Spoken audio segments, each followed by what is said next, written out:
Hey, 8th grade history. It is Mr. Barnett, and it is Monday. We are talking about a new chapter, and of course, you were working on section 1 last week. You're going to work in section 2 this week. Do the quiz questions, do the assignment, the additional questions. One thing I wanted to add to your notes, and hopefully this will help you with some of those additional questions, the idea of a Cold War. Now, keep in mind, we've just come out of World War II. So we've gone what we called a shooting war, hot. That would be where things are hot. So a Cold War is after World War II.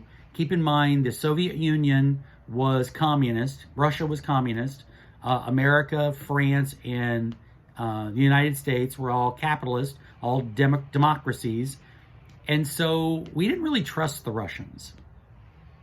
And so there was an uneasy, we're not really going to start anything, but we're keeping an eye on them to make sure they don't start anything. And we started this in about 1945, and it didn't end until 1989 when the Berlin Wall came down, when communism died, and the Soviet Union was divided up into all those stands, Uzbekistan and all those other stands.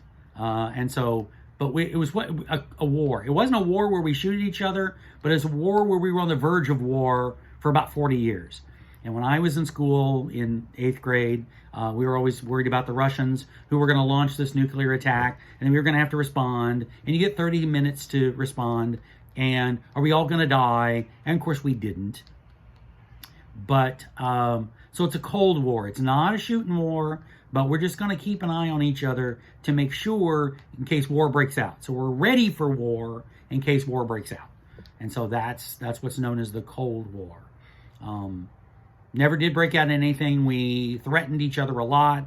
We looked at each other very suspiciously a lot. We even exchanged gunfire every once in a while. Came very close a couple of times to nuclear war, but never happened. So that's the Cold War. Anyway, if you have any problems or questions, certainly send me an email and I'll get back to you as quick as I can. You guys have a great day.